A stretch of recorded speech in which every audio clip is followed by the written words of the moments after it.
Hello दोस्तों, welcome to my YouTube channel daily Shiksha. दोस्तों, bank में क्लर्क बनने का सपना अगर तुमने देखा तो उस सपने को पूरा करने का वक्त अब आ चुका है, क्योंकि IBPS क्लर्क भर्ती 2024 का नोटिफिकेशन जारी हो चुका है।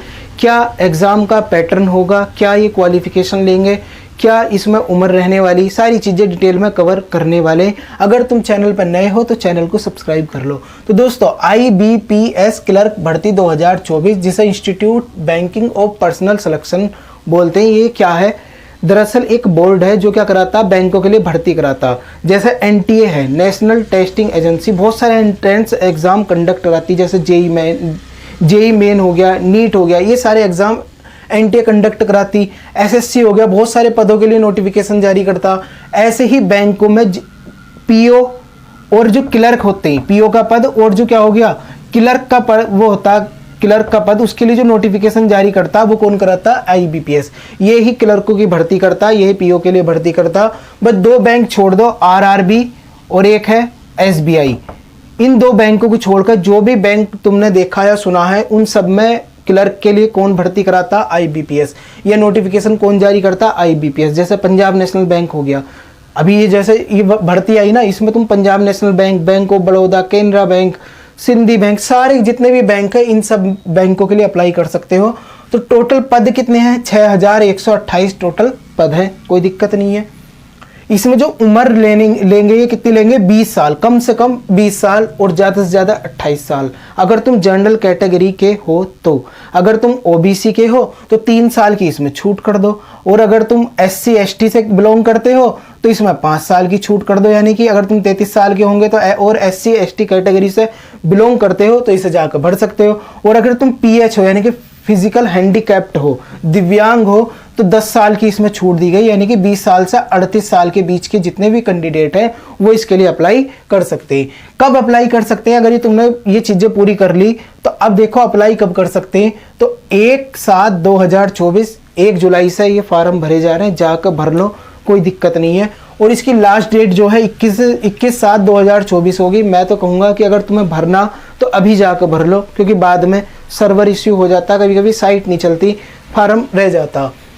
इसकी जो पैट की जो ट्रेनिंग होगी वो अगस्त में होगी। देखो, ये जितने भी बैंकों के एग्ज़ाम होते हैं, इनकी एक खास बात होती कि ये भर्ती बाद में जारी करते हैं, पहले ये डिसाइड कर लेते हैं कि हमें एग्ज़ाम कब कंडक्ट कराना, प्री कब करवाना, मेन कब करवाना, और फाइनल इस भर्ती को कब कर देना। ये चीज़ें बहुत अच्छी लगती।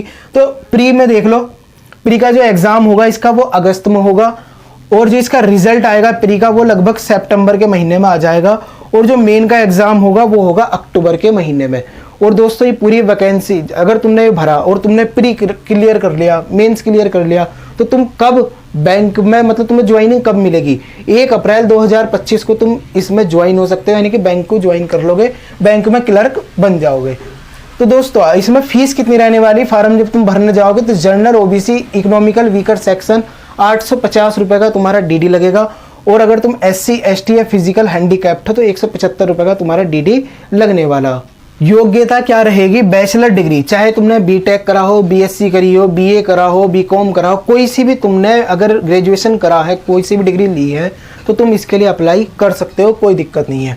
इसका जो देखो सिलेबस कैसा होगा, प्री का जो प्री एग्जाम होगा तुम्हारा अगस्त में, देखो जुलाई चल रहा है या अगले महीने तुम्हारा पेपर है, आज ही फॉर्म भर दो, आज से ही तैयारी में जुट जाओ। इतना भारी एग्जाम नहीं आता, बहुत ही सिंपल क्वेश्चन होते हैं प्री में, और उसकी तैयारी में अगर तुम जुट जाओगे तो आई होप, मुझे उम्मीद है कि तुम क्लियर कर लोगे।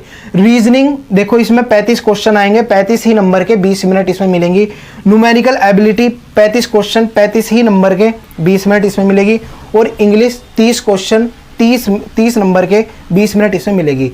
इसकी एक खासियत है, देखो अगर जैसे यहाँ पे लिख दिया कि 35 क्वेश्चन और 35 नंबर के, तो ये जो 20 मिनट मिली है इसमें तुम केवल 35 क्वेश्चन ही कर पाओगे।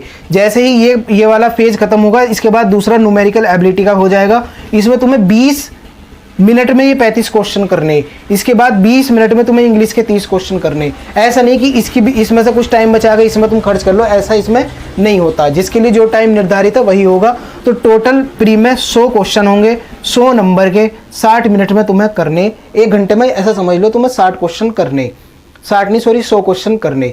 ये जस्ट क्वालिफाइंग है, ज़्यादा इसमें नंबर लाने की ज़रूरत नहीं, जस्ट कट ऑफ जितनी लगती उसके आसपास भी तुम्हारे नंबर आ जाते, तुम क्वालिफाइंग कर जाओगे मेंस के लिए। मेंस में देखो क्या होगा, जो मेंस का एग्जाम होगा वो कब होगा, अक्टूबर में। जो रीजनिंग आएगी वो 50 नंबर आएगी। देखो ये तो बहुत ही सिंपल लेवल का होगा प्री तो, लेकिन जो मेंस होगा वो थोड़ा एडवांस लेवल का होगा, उसमें थोड़ी सी तैयारी अच्छी चाहिए। तो कर लोगे, अगर तैयारी करोगे, अगर सीरियस हो तो क्लर्क बनने के लिए तो कर लोगे।